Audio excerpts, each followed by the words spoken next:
بسم اللہ الرحمن الرحیم۔ اللہ تعالیٰ کے نام سے شروع جو بڑا مہربان نہایت رحم کرنے والا ہے۔ آج کی معلومات چینل کے ناظرین السلام علیکم۔ ہم امید کرتے ہیں کہ آپ خیریت سے ہوں گے و خوش ہوں گے۔ آپ سے گزارش ہے کہ اس ویڈیو کو اینڈ تک لازمی دیکھیں۔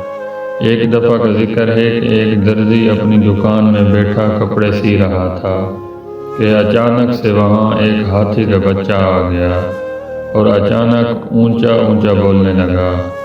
درزی نے اس کو ایک روٹی کا ٹکڑا دیا۔ وہ ہاتھی ہمیشہ درزی کی دکان پر آتا تھا۔ ایک دن ہاتھی آیا لیکن درزی نے اس کو روٹی نہیں ڈالی، روٹی کے بجائے سوئی چبا دی۔ ہاتھی بھاگ گیا۔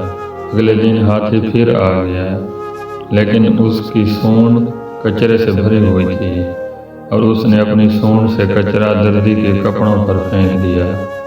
درزی کے سارے کپڑے خراب ہو گئے۔ درزی سر پکڑ کر رونے لگ گیا۔ اس کہانی سے ہمیں یہ سبق ملتا ہے کہ جیسا کرو گے ویسا بھرو گے۔ اللہ تعالیٰ سے دعا ہے کہ اللہ تعالیٰ ہمیں بھی دوسروں کے ساتھ نیکی کرنے کی توفیق عطا فرمائے۔ آمین ثم آمین۔ ہم امید کرتے ہیں کہ ہماری آج کی یہ ویڈیو آپ کو پسند آئی ہوگی۔ اگر ہماری یہ ویڈیو آپ کو پسند آئی ہے تو ہمارے یوٹیوب چینل آج کی معلومات کو سبسکرائب کریں اور اس ویڈیو کو لائک، کمنٹ اور اپنے دوستوں کے ساتھ شیئر ضرور کریں۔